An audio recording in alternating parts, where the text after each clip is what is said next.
The Boys and Girls Club hosted a basketball tournament today, giving kids around Southwest Michigan a chance to play the game they love. But for one special kid, he thought he'd never see this opportunity.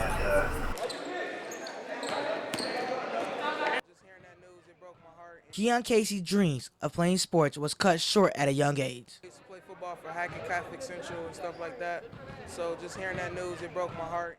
Casey was diagnosed with hypertrophic cardiomyopathy in middle school, is when the heart muscle becomes too thick and makes it harder for the blood to leave the heart.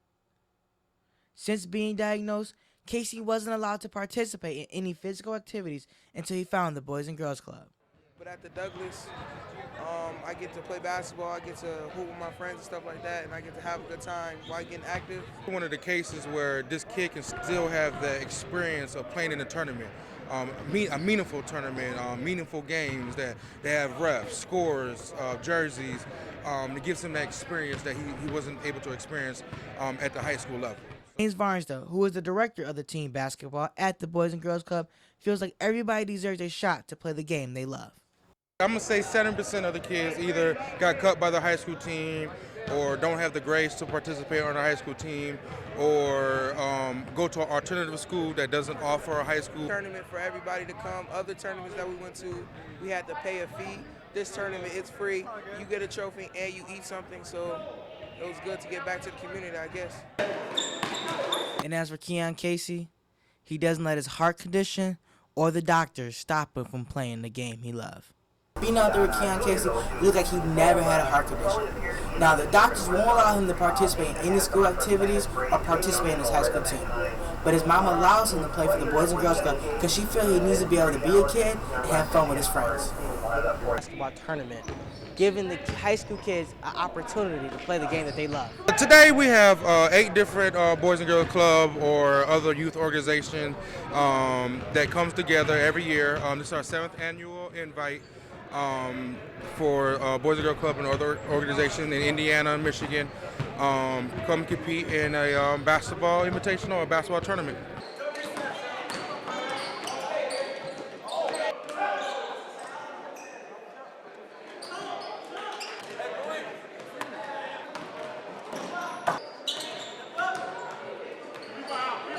Most of the kids, I'm going to say 7% of the kids either got cut by the high school team or don't have the grades to participate on a high school team or go to an alternative school that doesn't offer a high school or a team, things of that nature. And then the other ones are, a couple of them are high school stars or play on the high school basketball team and still can come and play for the club and still show the dedication to the Boys and Girls Club.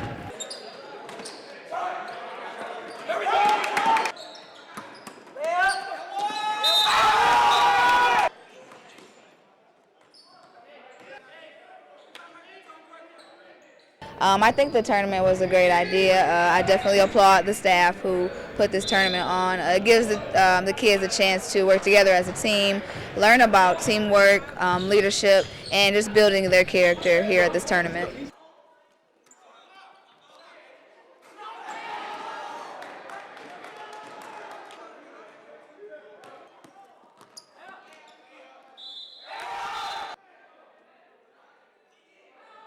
Once again, every year on spring break, the whole week, the Boys and Girls Club do a different event for a different day. And Friday has always been set aside for the physical activity.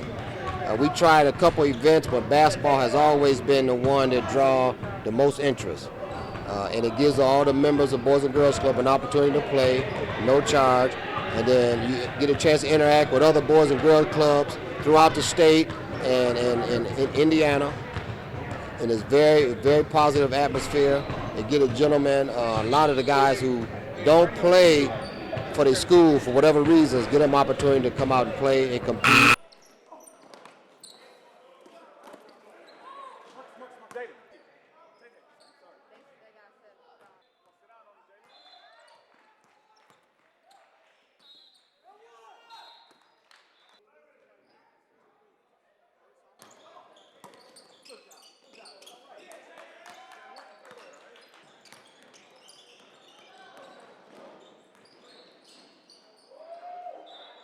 I want to be somebody they can come to. Not about, tell me about what happened last night, my mom did this, not just that, but I want them to come talk to me about the good things along with the negative things. I want to be able to help them in any way, use my resources that we have, that the Boys and Girls Club of Greater Kalamazoo can offer them.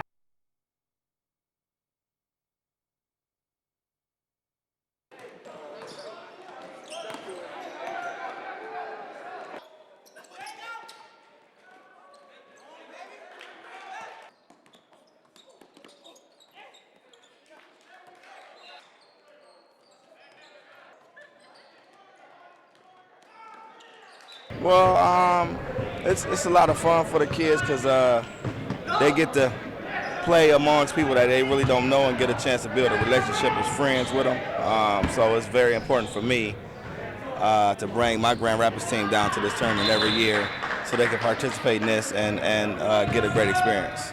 I'm very strict. I'm always checking on them. I like to go into schools and make sure kids is actually attending school. So I'm very strict on that because school means everything to me. So if you're not doing what you need to do in school and at home, I don't allow them to participate in the opportunities that we have for them in the Boys and Girls Club. Now,